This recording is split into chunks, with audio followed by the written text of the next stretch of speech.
Bienvenue dans Focus Sahel, en direct de Washington sur VOA Afrique, avec Eric Manirakiza.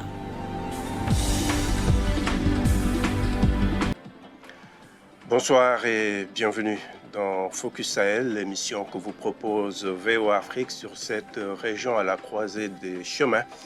Au sommaire de cette édition que vous présente ce soir Abdourahmane Dia, plus d'une semaine après le sommet de la CEDEAO qui s'est tenu à Abuja le 10 décembre, nous revenons sur les décisions de l'organisation régionale qui a maintenu ses sanctions contre le Niger, même si elle se dit prête à un allègement de ces mesures si la junte s'engage à une transition courte. Nous verrons avec notre correspondante à Cotonou comment ces sanctions sont ressenties au Bénin voisin, pays dont le port comptait le Niger parmi ses plus gros clients. Avec notre invité, nous évoquerons les possibles voies de sortie de crise. Dans ce numéro de Focus Sahel, nous ferons également un tour au Tchad qui essaie de se positionner comme grand exportateur de viande industrielle dans la région. Nous resterons au Tchad pour le fait marquant de la semaine avec le référendum constitutionnel de dimanche. Un confrère de notre chaîne partenaire Télé Tchad sera en ligne. Enfin, la note positive de cette édition, nous la consacrerons à ces jeunes qui ont mis en place une compagnie aérienne au Burkina Faso pour rallier les zones difficiles d'accès à cause de l'insécurité. Merci de vous joindre à nous pour ce voyage de découverte et d'information dans le Sahel. Les sanctions de la CEDEAO contre le Niger pénalisent aussi le Bénin. Depuis plus de 4 mois, le Bénin a fermé ses frontières et les conséquences sont visibles dans les villes frontalières du Niger, mais également au port de Cotonou. Les précisions de notre correspondante à Cotonou, Ginette Fleur-Adondé. Le maintien des sanctions contre le Niger décidé lors du sommet de la CEDEAO du 10 décembre dernier n'arrange pas les affaires du Bénin. Fleuron de l'économie béninoise, le port de Cotonou a comme premier partenaire le Niger avec plus de 2 300 000 tonnes de chargement. Mais depuis la fermeture des frontières, les marchandises à destination du Niger s'entassent sur les quais. Le 64e sommet de l'organisation régionale qui s'est tenu à Abuja a été une désillusion pour beaucoup.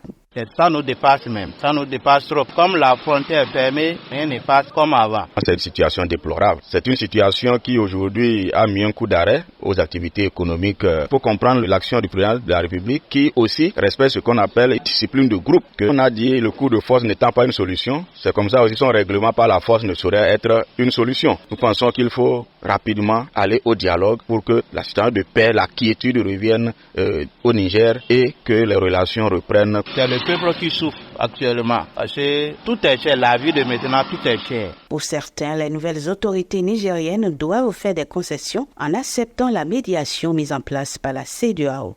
L'État actuel du Niger accueille ces médiateurs-là et ils n'ont qu'à s'asseoir et discuter ensemble. Que la junte du Niger essaye de s'approprier de cette médiation, celle essaye de discuter convenablement avec les 3 chefs d'État qui sont désignés. Ça permettra de dénouer totalement la situation et d'apaiser totalement la situation. Mais pour l'acteur politique Bertin Korovi, il faudra plus qu'une médiation pour permettre au président Patrice Talon de regagner la confiance du Niger. Le président Patrice Talon apparaît comme un agresseur du Niger. Nous donnons l'impression aux autres que nous préparons un coup foiré pour les attaquer militairement. Alors, le Bénin ne s'est pas fait piéger. Le Bénin est tombé dans son propre piège. J'invite le président Patrice Talon à prendre la mesure de la situation et à sauver l'essentiel, le Bénin. Parce que dans ce qui se passe aujourd'hui, la fermeture de la frontière ne fait plus du tort au Niger, au contraire. C'est au Bénin et aux Béninois que ça fait du tort. Ce n'est pas l'économiste Flavien Ouzonji qui dira le contraire. Pour lui, si la situation continue ainsi, l'économie béninoise sera durement impactée. Ces chocs, les transporteurs bloqués depuis plusieurs mois à la frontière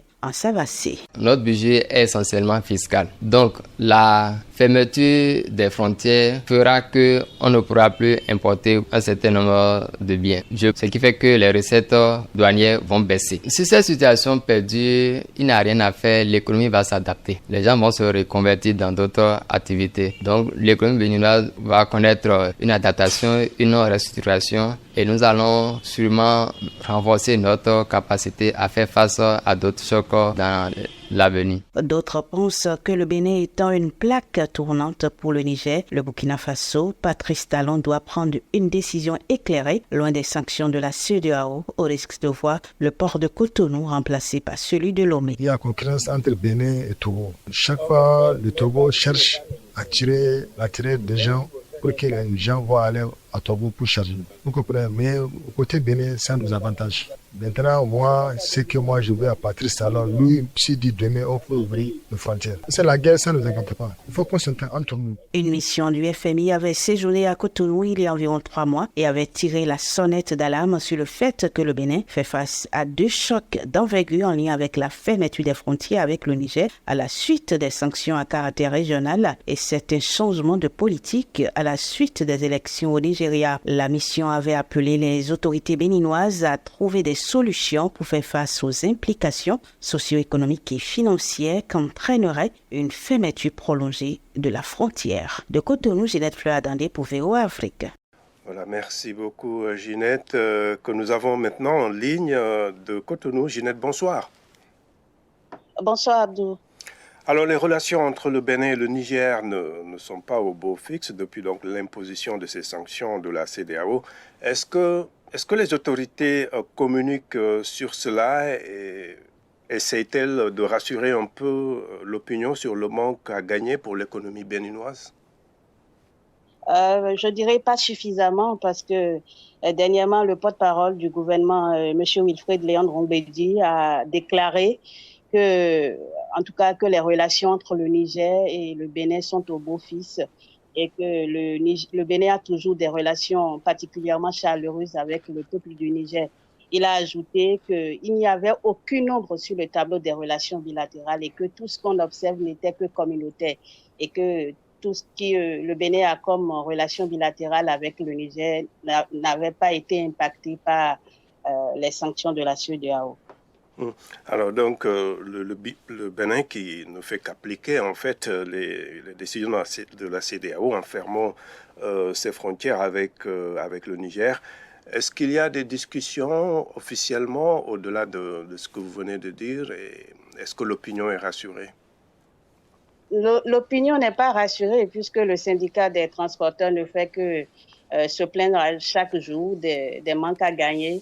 Il suffit de faire un tour au port autonome de Cotonou pour voir que les marchandises qui devraient être acheminées vers le Niger sont toutes là. Donc, il n'y a pas, je dirais qu'il n'y a pas de discussion parce que s'il y avait de discussion, la solution aurait été trouvée pour que la frontière soit ouverte. Donc, et à ma connaissance, il n'y a pas de discussion pour le moment, puisque le commerce transfrontalier a pris un coup. Et vous avez pu entendre dans le reportage tout à l'heure, les gens se plaignaient des manques à gagner, de la vie qui est devenue chère, puisque il y a quand même une sorte de commerce qui se faisait entre le Bénin et le Niger, surtout les villes frontalières sont animées et les deux pays vivent du commerce qui se fait et surtout à la frontière. Donc, il n'y a pas de discussion à mon avis. D'accord. Voilà, merci beaucoup Ginette Fleur-Adandé, correspondante de VOA Afrique à Cotonou. Alors, pour rester un peu sur le sujet, nous accueillons Ibrahima Kane, analyste politique en ligne de Dakar. Ibrahima, bonsoir.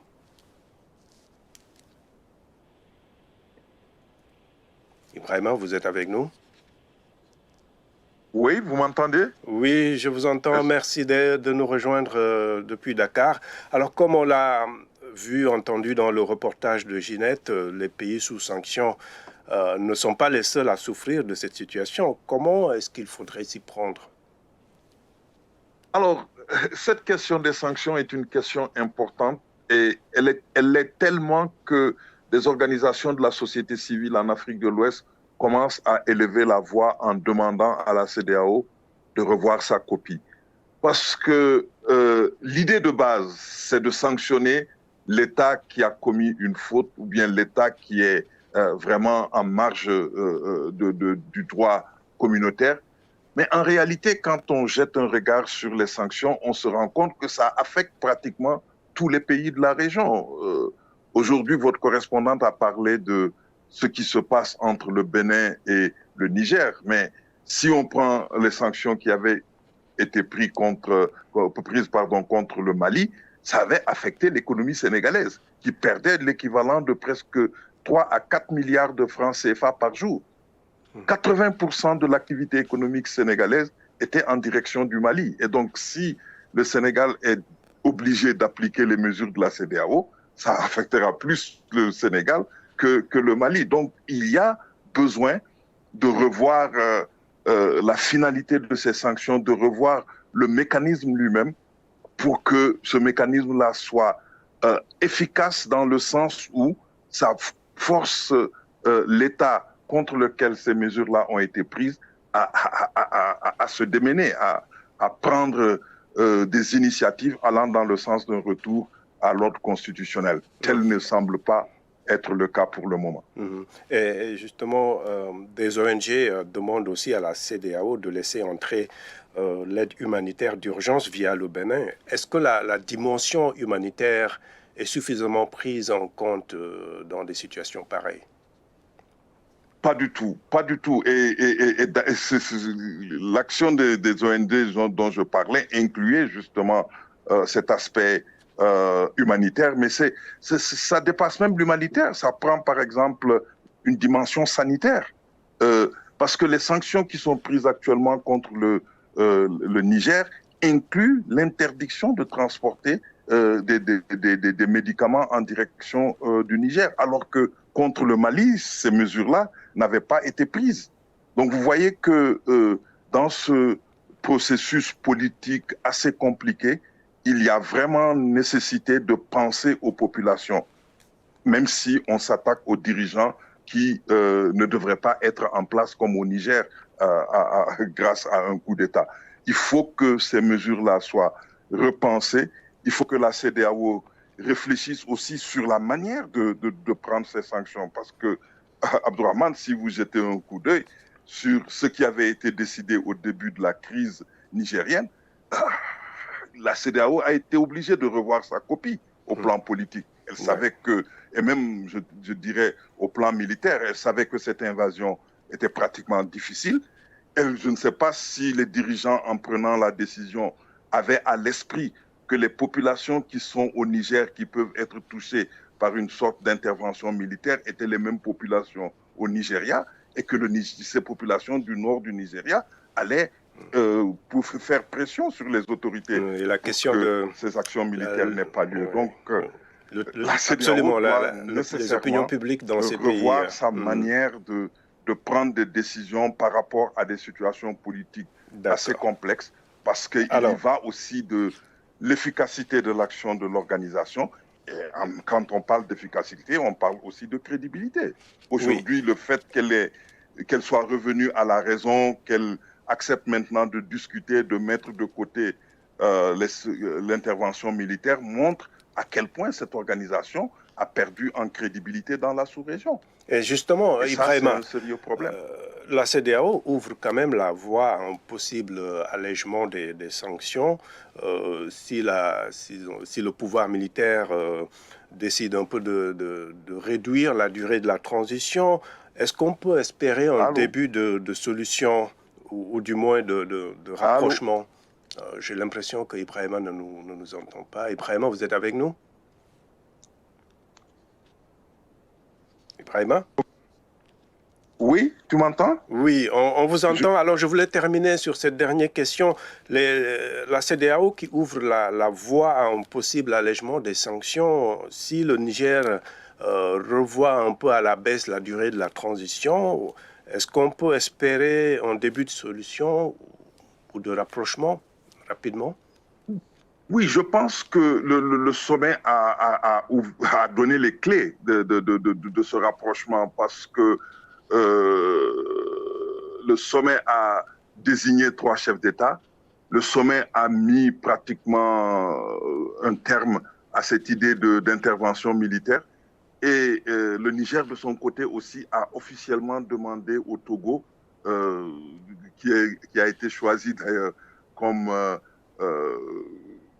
tout cas, parmi les 3 pays, des États des 3 pays qui doivent mener les négociations. Et donc, l'un dans l'autre, ça montre que chacun a mis un peu d'eau dans son thé et que maintenant, une discussion peut être ouverte.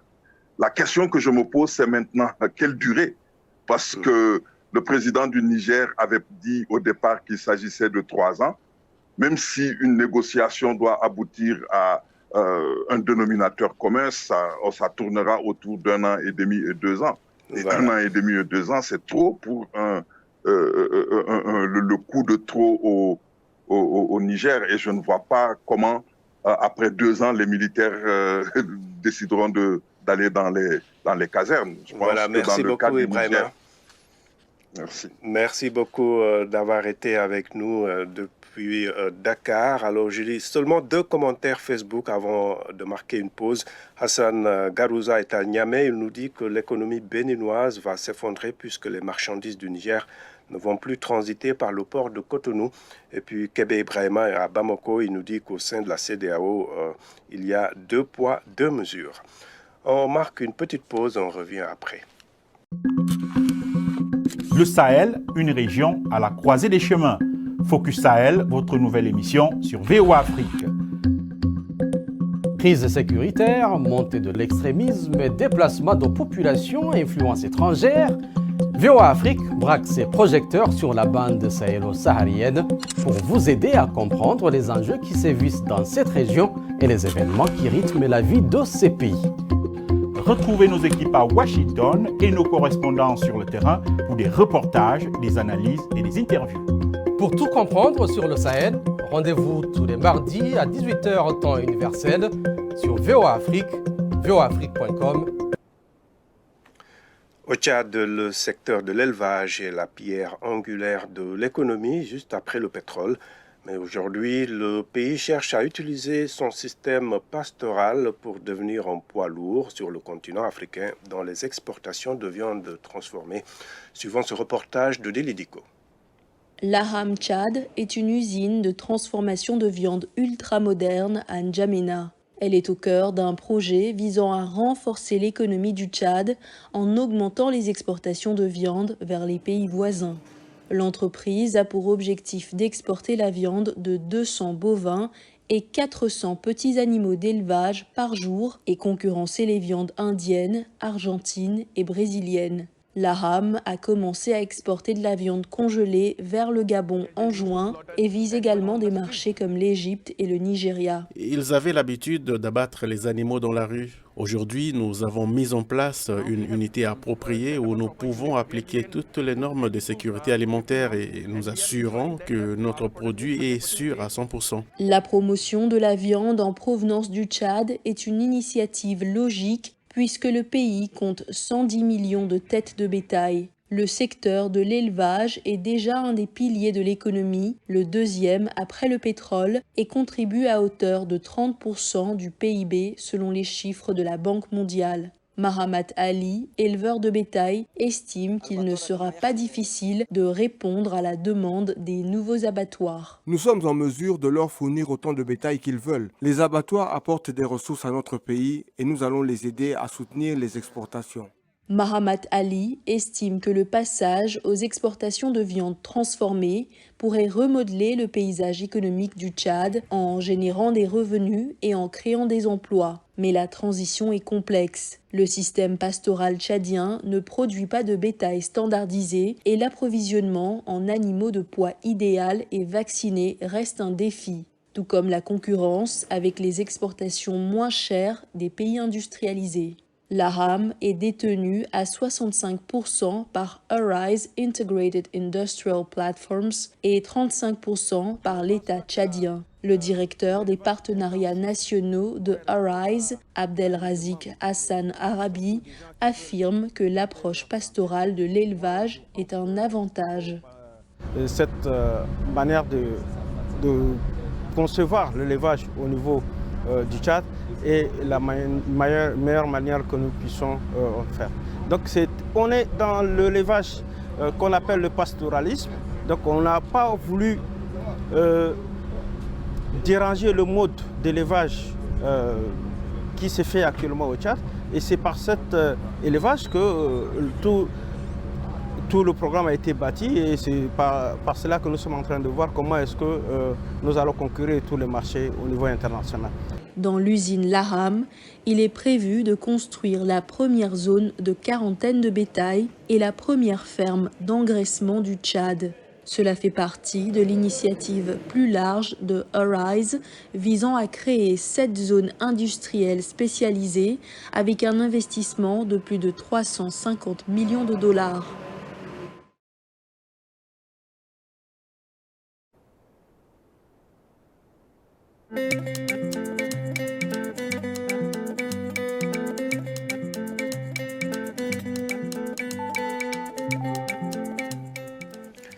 À présent, le fait marquant de la semaine, et nous restons au Tchad, justement, où s'est tenu dimanche un référendum constitutionnel, un scrutin sans incident majeur, et les Tchadiens devaient se prononcer pour ou contre une nouvelle constitution censée ouvrir la voie des élections et un retour des civils au pouvoir. Pour parler de tout cela, nous avons en ligne Yaya Abbas, journaliste à Télé Tchad, une de nos chaînes partenaires sur place. Bonsoir Abbas. Bonsoir Abdourman. Alors, comment s'est déroulé le scrutin de dimanche? D'abord, je voudrais vous remercier par rapport à ces grands reportages de la Tchad que je vous demande peut-être avec le temps de goûter. Nous ne manquerons pas. Alors, pour le scrutin, oui, allez-y. Pour répondre à votre préoccupation, je crois que le scrutin s'est déroulé, comme vous l'avez dit, dans votre introduction, dans la transparence, la tranquillité, mais aussi la sécurité totale. D'accord. Alors, rapidement, comment est-ce que la campagne en faveur du oui de l'opposant Succès Masra a été interprétée? Est-ce que cela a eu un impact? Justement, vraiment, l'adoption du président des transformateurs en faveur du oui a surpris certains acteurs et surtout ceux de l'opposition démocratique, mais aussi une partie de la population tchadienne. Mais en réalité, il s'agit d'une maturité politique, surtout que Masra, il est aussi signataire d'un accord de principe avec le gouvernement d'Union nationale. Donc, de mon point de vue, Dr Masra n'a fait que prouver à l'opinion nationale et internationale sa bonne foi en tant que leader politique. Et c'est ça aussi le principe démocratique qui contribue davantage à la réconciliation nationale entre les fils d'une même nation. D'accord. Et quand est-ce que les résultats sont attendus? Selon le programme établi par la CONORES, c'est d'ici le 24. Alors, pour répondre à votre deuxième question, est-ce que sa participation a eu un impact sur la mobilisation du scrutin dans toutes les élections à travers le monde, si le taux de participation est détaillé? Ça veut dire tout simplement, à la base, les différentes directions des campagnes des partis politiques engagés dans la course ont fait leur travail. À cela s'ajoute également la personnalité du chef de l'État et d'autres figures emblématiques de la classe politique tchadienne qui d'une il y a aussi, disons, une partie de l'opposition qui avait appelé au boycott. Justement, mais d'abord c'est une minorité minime de l'opposition qui avait appelé au boycott, mais finalement, ils se sont tous engagés et après avoir accompli leur devoir civique, ils ont également lancé un appel à l'endroit de leurs militants de s'acquitter de leur Merci beaucoup, Yaya. On pourra revenir sur cette actualité dans nos prochaines éditions. Merci beaucoup. C'était Yaya Abbas depuis N'Djamena. Alors, rendons-nous au Burkina Faso pour la note positive de cette édition. Beaucoup espèrent que cette initiative viendra soulager les populations des zones difficiles d'accès par la route. Des jeunes ont donc décidé de mettre sur pied une compagnie aérienne pour rejoindre ces zones de l'intérieur du Burkina isolées du fait de l'insécurité. Pratiquement une première dans ce pays en proie aux attaques terroristes depuis 2016. La compagnie a opéré son premier vol il y a quelques jours de Ouagadougou, la correspondance de Lamine Traoré. Nous sommes en cette matinée à l'aéroport de Ouagadougou. Un appareil Piper PA-32 est au sol. Bien que modeste avion de 6 places, il s'apprête à opérer son tout premier vol commercial en direction de Dori dans le Sahel, à plus de 260 km de la capitale burkinabé. 3 passagers au départ, mais nous serons 5 sur ce vol. Soulagement pour ce passager. Cela fait à peu près 20 jours que je cherche le vol d'ici Dori. Donc si je parviens à trouver le vol aujourd'hui, c'est un sentiment de joie. Jour historique pour Lead Air, la nouvelle compagnie. L'appareil est sûr et fiable, nous dit Alidou Savadogo, un de ses responsables. C'est un tout nouveau avion, très bien. C'est de conception américaine, très fort, moteur, très robuste. Je pense qu'il n'y a pas de doute. Je suis votre commandant de bord. Dernière consigne du pilote du jour. Je vous souhaite la bienvenue à bord pour ce vol Ouagadougou. Je vous souhaite un agréable voyage.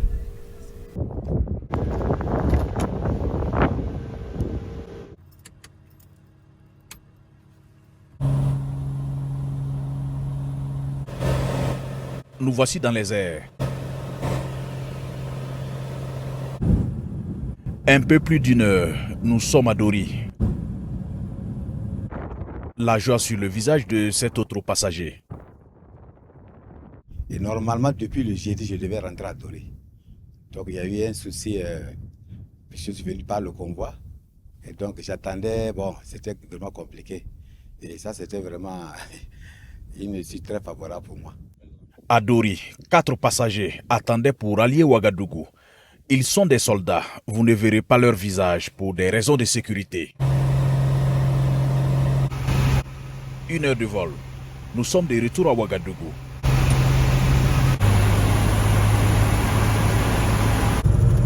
Un voyage tranquille.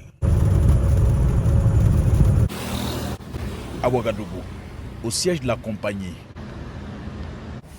ces jeunes engagés et dynamiques disent avoir la volonté de faire bouger les choses.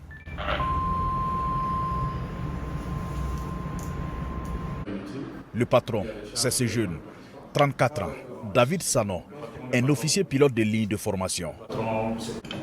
Depuis plus d'une dizaine d'années, il nourrissait le rêve de mettre sur pied une compagnie aérienne. Les besoins urgents de créer cette compagnie étaient déjà là. Soulager les populations des zones difficiles d'accès par la route. C'est le besoin exprimé au niveau des populations également, au niveau de ces zones-là, qui sont aujourd'hui coupées, difficilement accessibles par la route. C'est extrêmement dangereux par endroit d'y aller. Donc c'est ça qui a vraiment motivé notre volonté de mettre dans les plus brefs délais cette compagnie sur pied. Il y a plusieurs compagnies qui interviennent au Burkina et rares sont celles qui s'y engagent dans ces zones en fait. En plus de Dori, la compagnie espère se rendre dans plusieurs autres localités difficiles d'accès par la route. On espère desservir Fada, Diapaga et également des localités comme Gawa et Didougou. Voilà, ce sont les localités qui disposent d'aérodromes accessibles en ce moment. Pour les autres localités où la demande est également forte, que les populations ne se sentent pas délaissées. Avec ce premier appareil, la compagnie compte étoffer sa flotte si toutefois elle a l'accompagnement, les soutiens, mais aussi l'adhésion des populations. Lamine Traoré pour VOA Afrique, Ouagadougou.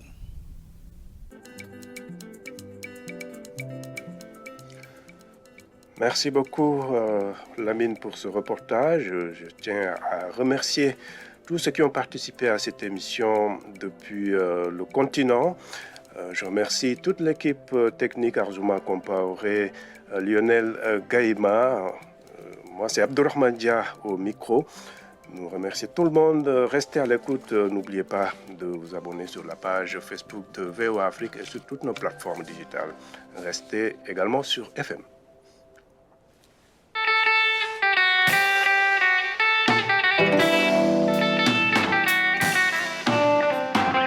C'était Focus Sahel. Merci de nous avoir accompagnés dans ce voyage à travers l'une des régions les plus complexes de la planète. Vos points de vue, vos défis, vos récits et vos contributions sont les bienvenus. Laissez-nous vos commentaires sur voaafrique.com ou